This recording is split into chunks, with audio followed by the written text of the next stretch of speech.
En ce troisième dimanche de Carême, nous poursuivons notre marche vers Pâques. Bien sûr, nous avons une pensée particulière pour tous les fidèles de notre paroisse et plus largement, qui ne pourront assister à la messe en raison de l'appel au confinement demandé par les pouvoirs publics à cause du coronavirus.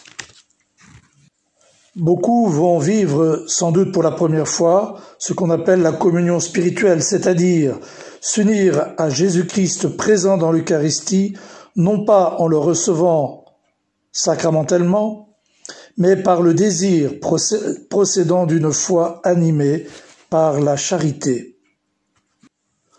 Au cours de cette messe, entourés de quelques personnes et ceux qui les accompagnent, nous avons la joie d'accueillir les catéchumènes appelés pour le premier des 3 rites pénitentiels que l'on appelle scrutin, accomplis au moyen des exorcismes. Ils ont le double but de faire apparaître dans le cœur des catéchumènes appelés ce qu'il y a de faible, de malade et de mauvais pour le guérir et ce qu'il y a de bien et de bon et de saint pour l'affermir. Les scrutins sont faits pour purifier les cœurs et les intelligences, fortifier contre les tentations, convertir les intentions, stimuler les volontés, afin que les catéchumènes s'attachent plus profondément au Christ et poursuivent ainsi leur effort pour aimer Dieu.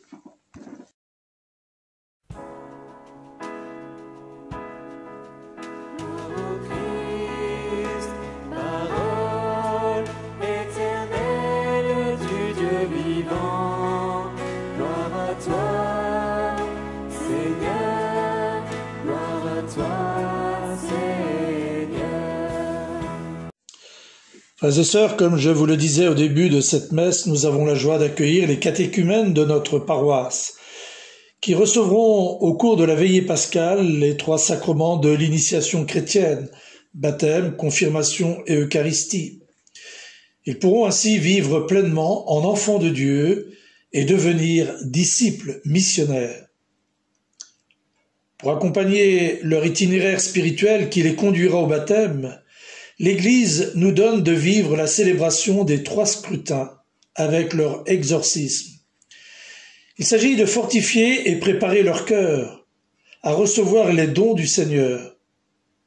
Et pour les aider dans leur progression, ce parcours spirituel de conversion nous aide également tous à poursuivre notre combat contre le mal afin de nous préparer à renouveler nos promesses baptismales et ainsi à être renouvelés en profondeur dans la grâce que nous avons reçue par le baptême.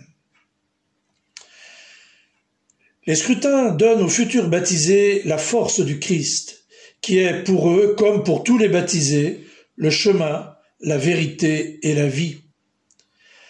3 évangiles accompagnent les 3 scrutins. Aujourd'hui, la rencontre de Jésus avec la Samaritaine et l'eau qui annonce l'eau du baptême.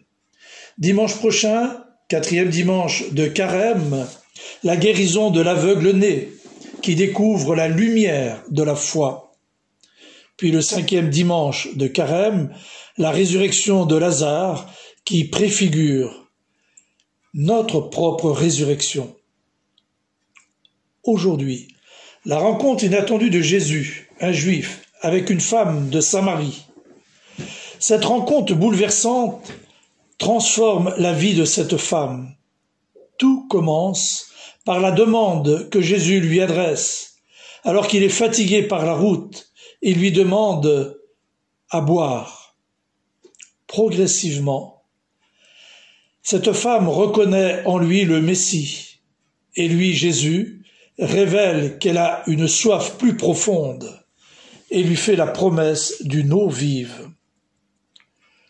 Comme Israël, lors de l'Exode dans la première lecture, c'est l'eau qui sauve le peuple d'Israël dans sa marche avec Moïse, après sa sortie d'Égypte. Lorsque l'eau vient à manquer, le peuple se révolte contre Moïse et contre Dieu. Le passage par le désert est une expérience difficile, éprouvante, surtout quand la soif se fait sentir. Comment vivre sans eau? Le Seigneur, Dieu de la vie, entend le cri de son peuple.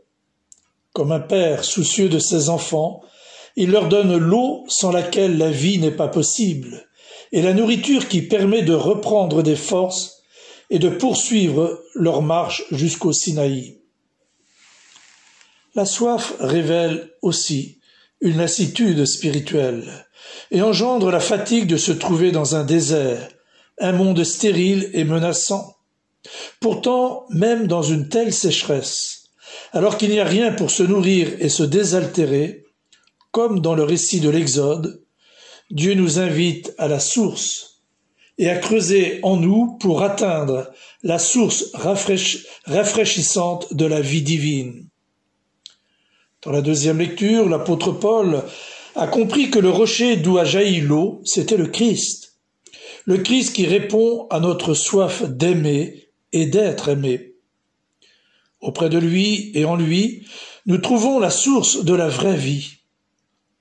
L'Évangile nous montre Jésus fatigué, non seulement en raison du chemin parcouru, mais à cause de nos péchés qui engendrent la souffrance et la tristesse, le désordre et la division.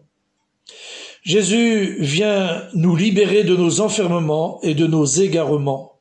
Lorsqu'il demande à la Samaritaine « Donne-moi à boire », il veut la sauver.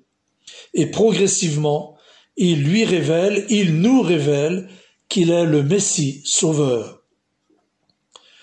Frères et sœurs, en contemplant Jésus qui parle à cette femme, nous percevons son humanité et sa délicatesse. En regardant la Samaritaine, nous percevons la soif de cette femme qui, malgré une vie cabossée, désordonnée, aspire à vivre en vérité. Notre époque est marquée par l'ignorance religieuse et beaucoup sont égarés dans le désert de l'indifférence. La foi devient quelque chose de secondaire par rapport au travail et aux loisirs et aux diverses activités du quotidien. Beaucoup se sont éloignés de l'Église. Et c'est bien dans ce désert spirituel que Jésus continue de chercher ceux qui se sont égarés. Cette source à laquelle s'est abreuvée la femme de Samarie est aussi la nôtre, puisque le Christ Jésus est mort pour les pécheurs que nous sommes. Cette source peut tout changer dans notre vie, puisqu'elle donne accès à la vie avec Dieu. En venant puiser à cette source, c'est l'amour de Dieu que nous accueillons. Et pour nous approcher de cette source, nous pouvons chaque jour prendre un peu de temps pour la prière, pour accueillir la parole de Dieu, pour donner toute sa place à l'Eucharistie, source et sommet de la vie chrétienne et de l'évangélisation. Dans l'Évangile, Jésus s'adresse à une pécheresse et donc à chacun de nous. Il n'est pas venu pour les justes, mais pour les pécheurs, ceux que le judaïsme mettait de côté. Il nous rejoint dans toutes les situations de notre vie, même les plus compliquées, nous offrant à tous et à chacun la source jaillissante pour la vie éternelle. Le Christ Jésus continue d'agir dans notre monde, à la recherche de la brebis perdue. Comme à la Samaritaine, il nous offre l'eau vive, source jaillissante pour la vie éternelle. Frères et sœurs, cette source a transformé la vie de la Samaritaine, comme elle va bientôt transformer la vie des futurs baptisés de la vigile pascale. Elle peut aussi raviver la grâce de notre baptême, pour faire de nous des disciples missionnaires, messagers de la bonne nouvelle.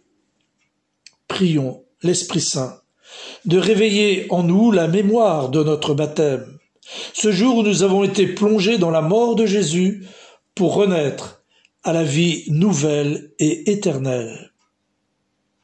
Puissions-nous, enfin, comme les Samaritains, proclamer joyeusement « Nous savons que tu es vraiment le Sauveur » et porter ainsi la joie de l'Évangile à tous ceux qui aujourd'hui attendent de nous voir pour connaître la joie de croire en Dieu. Amen.